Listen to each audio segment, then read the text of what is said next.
My name is David Bascome. Not only am I from Bermuda, so I'm involved with the Center for College and Career Readiness. I'm the Vice President of Community Development. Everybody knows with the work I've been doing in Bermuda with the Hope for Life Foundation.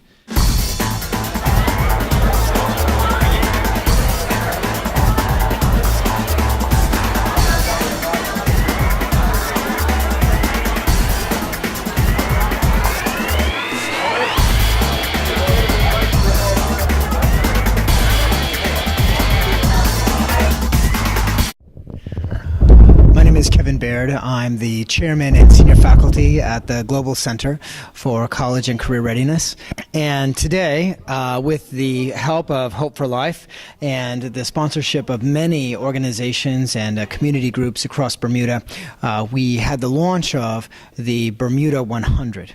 And our discussion today was first a hard look at some of the issues facing our young people and youth violence, and then a discussion and planning, what we can do together. It's very interesting to note that around the table we had a young man who's recently out of jail. We had folks who are involved in the culture of violence. We had the police and security.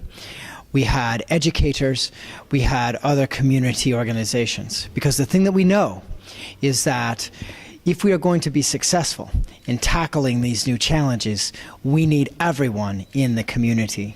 David, what do you think was most exciting about and most impactful from the conversations around the tables?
I think the most impactful thing was that the collaboration in my country and watching for many years. The unity is one thing that has been divided through either financial, downfalls, if it's through gang violence, if it's drug, to actually say things that they probably wouldn't, be able to say or have their voice. So they had a voice today, and they had a voice together.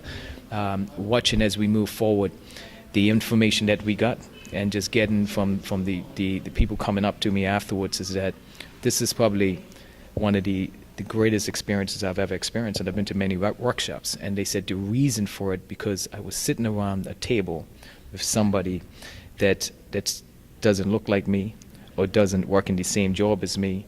If it was a parent around the table, if it was a young man who just was incarcerated coming out and changing their lives, that brought more. I mean, one educator said, it just brought tears to my eyes. Because they know the young man, and it brought tears to our eyes to know that he was here. Right. That's the connection we have, and this is why the Bermuda 100 is so important, that we understand its value. We're not here to tell you what to do. We're here to listen, and we're doing things together. So, as a next step, we have 6 communities that just began today, and they will be going out asking you to participate. We are looking for increased participation from our business community, our funders, our community organizations, our families, and especially our young people.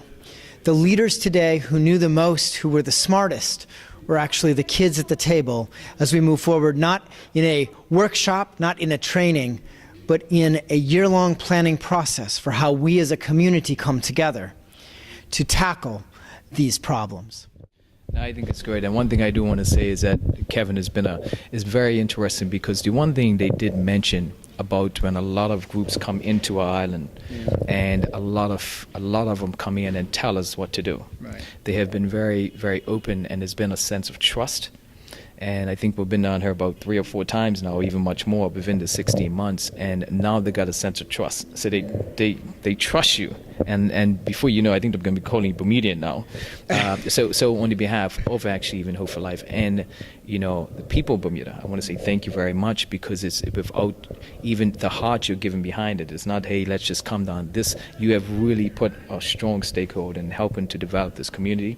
I really do appreciate it. And I just want you to know, I mean, there's not too many things I can say to you, but this has been a huge step in developing our young people. So I appreciate it. Thank you. It's because you guys are doing all the work. It's all about you.